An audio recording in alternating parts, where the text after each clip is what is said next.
The Lord be with you. And with your spirit. A reading from the Holy Gospel according to Matthew. Glory to you, O Lord. Jesus said to his disciples, "In praying, do not babble like the pagans, who think that they will be heard because of their many words. Do not be like them. Your Father knows what you need before you ask Him. This is how you are to pray. Our Father, who art in heaven, hallowed be thy name. Thy kingdom come, thy will be done, on earth as it is in heaven. Give us this day our daily bread, and forgive us our trespasses, as we forgive those who trespass against us. And lead us not into temptation, but deliver us from evil. If you forgive men their transgressions, your heavenly Father will forgive you. But if you do not forgive men, neither will your Father forgive your transgressions." Brothers and sisters, the Gospel of the Lord. Praise to you, Lord Jesus Christ. Please be seated. Isa po sa common na nangyayari doon po sa likod, sa blessing area, ay kapag magdarasal na yung pari, magmamadali yung mga magpapabless. Tapos dala-dala yung kanilang mga religious articles, bubuksan yung kanilang mga religious articles, tatanggalin yung cellophane, tapos sasabihin pa sa katabi, bilisan mo kasi nagdarasal na si Father. Minsan, madalas, na-share din namin sa aming mga kasamahang mga pari, sabi nila, nakaka-distract, no? Nakaka-distract. Kasi instead of focusing ourselves in prayer, naririnig natin yung mga concerns o kaya yung mga pagmamadali ng iba. Kaya minsan may nasabihan po ako, no? Nung hindi naman ako nagalit, sinabihan ko lang, mas importante po yung dasal kaysa sa mabasa, yung basang-basa, o kaya naman yung natatanggal natin yung cellophane ng mga religious articles natin. More than these things, we have to dispose ourselves in prayer. Kasi madalas sa atin, sisigaw, Father, ito po, basahin niyo pa kami. More than the basang-basa, more than the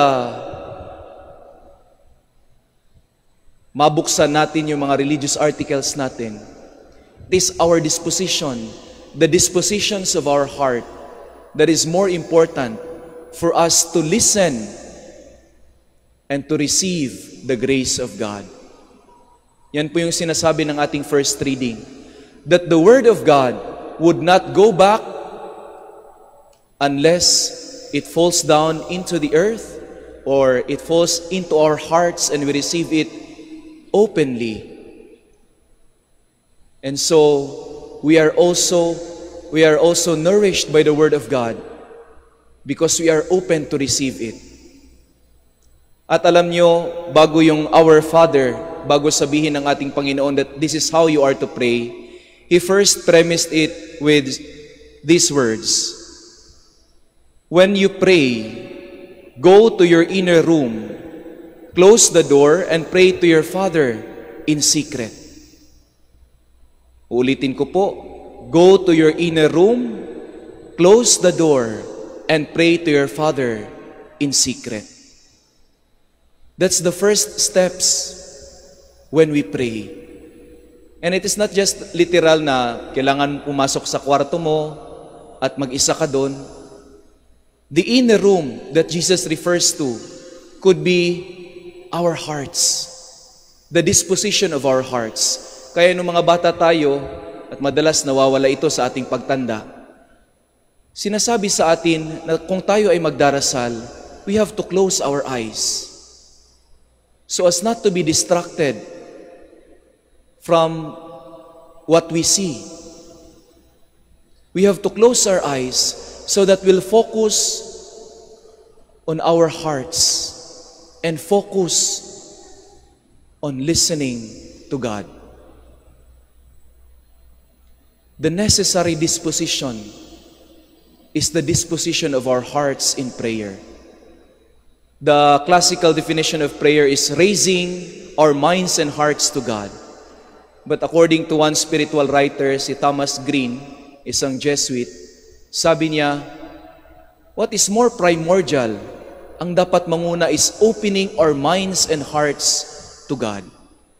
Because we cannot raise our minds and hearts immediately to God if we do not receive the inspiration of God for us to raise our hearts and minds to Him. Buksan ang ating puso.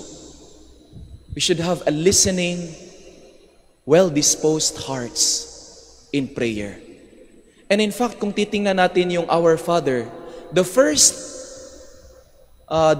lines are actually for us to dispose ourselves. Hindi na una yung give us this day our daily bread.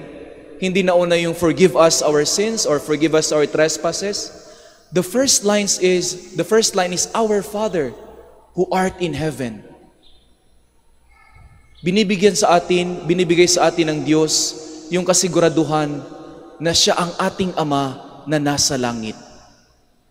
And we are asked to participate in that heavenly disposition to be with Him, not with our concerns, but to be in His presence. Kaya sabi ng isang pari, mali daw yung sabihin na, let us put ourselves into the presence of God. Yung intro sa prayer. Sabi niya, bakit natin sasabihin, let us put ourselves into the presence of God? Before that, saan ba tayo? Are we in the presence of the devil? Instead of saying, let us put ourselves into the presence of God, we should say, let us be aware of God's presence. Because always, God's presence is there. We just have to be aware. We don't put ourselves in God's presence because we are in God's presence. God knows what we need even before we ask it. Yan yung sabi ng ating Ebanghelyo.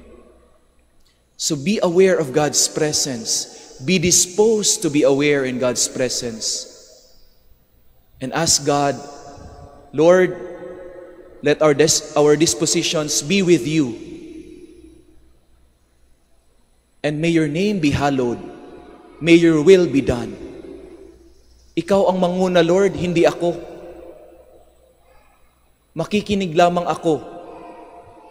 Because the first steps of prayer is to listen. Not to babble. Yung sabi ng ating Panginoon, do not babble like the pagans. But first, listen, dispose your hearts. Because according to St. Paul, left to ourselves, we do not know how to pray. He told the Romans in chapter 8, verse 26, hindi tayo marunong magdasal.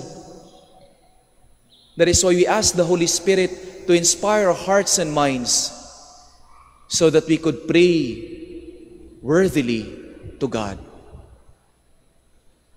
And so, my dear brothers and sisters, in today's readings, we are reminded, first and foremost, when we pray, we dispose our hearts, we listen to the words of God, so that whatever we say to Him are words worth listening to, words inspired by the Holy Spirit, words in order for us to do the will of God, not merely our will.